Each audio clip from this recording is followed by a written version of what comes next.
I want to tell you a story about why so many people live in the city and not very many people want to come and move to the country, and what a disservice they're they're doing to their future self. Because when you come to the country, you don't think about the negative vibrations that you are constantly absorbing in the city. You see, everything in the country is green or brown. We have a lot of mix of colors. And what the cities do is they rob you of your perception of the myriad of colors you're able to see. Most buildings are made out of concrete or bricks. And what they don't do is they don't give you the amount of green you need to see in order to maintain optimum health. And a lot of people don't talk about stuff like this. And the reason being is it doesn't serve the agenda. The other thing that I want to talk about is how, like the negative frequencies that you feel while you're in the city. I don't know if you can hear in the background. I've got crickets and cicadas and dragonflies and pigeons and all kinds of white noise that is actually harmonizing to the human body. And the cities don't allow you to do that. You see, it's filled with uh, diesel trucks and noise pollution, such as emergency and fire trucks, garbage trucks, street cars, 5 tons, 18 wheelers, motorcycles. Everybody is going somewhere to serve someone else, you see? And in the country, the frequency is completely different, and that is that we have to do things in order to serve ourselves. It's a complete opposite way of living. See, don't get me wrong, I lived in the city for many, many years, and I always found that I was hurrying to get somebody else's work done. Meanwhile, everything that I was striving for, I couldn't do because I didn't have enough time. I think that once a human being or a man realizes this, they start to look at life a little bit differently, and they start to look at what is important. And what's important is the fact that we only have so much time on the planet. And the sooner we realize, who are you living for? Right? Are you living for the fact of your customers who pay you so that you can live your monetary lifestyle?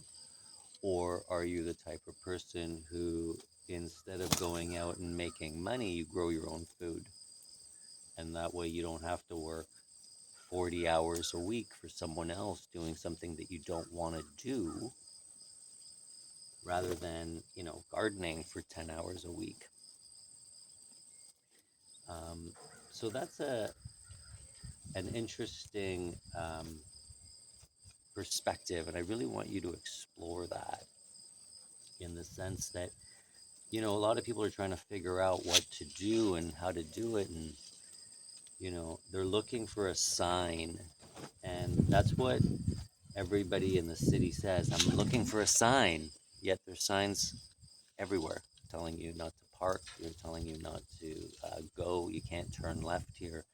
You can only park here when it's a full moon and on an odd numbered day in the month. And it's just so many bullshit signs. But in the country, the you make the signs, right? You witness the signs. You see, when the frequency of a man's life changes and they start to harmonize with the universe around them, you know, You get to live differently, you get to walk differently, you get to have different conversations. And those conversations are very important because they will propel you on what to think. And when you live in the country, there's nobody to bounce your ideas off of. So you get really good at decision making skills. You get to have good conversations with yourself, much like the one I'm having right now. This video is more for me to thank myself for moving to the country and taking that big step 6 years ago. And I can tell you that I am healthier today in mind, body, and spirit. Most of my videos are done in one take. I just wanted to throw that in because I wanted people to realize that I'm not a big editing freak. I don't like editing stuff. The country has a way of deleting that out of you, right? You don't strive for perfection anymore out here. What you do is you survive. You strive for it's good enough for me, right? And instead of always having to run to a standard, which you do in the cities, right? 34-inch doors, all the doors have to open inwards for fire. There's got to be an ADA, and the slope can't be more than 4 to 2. And, there's the standard for everything, right? 3 meters to the fire hydrant. And you're not supposed to live your life in standards. You're not. That's not the way that you were intended to navigate this beautiful planet in a linear fashion. You were here to make it up as you go along. You make it up as you go along, and what you do is you realize that it's good enough for me. And if it works and you can use it next year and you can tweak it and you're not attached to the outcome of anything, the country life is for you. But if you're not that kind of person and you are a bad decision maker, or you can't decide, or you are hung up on material things,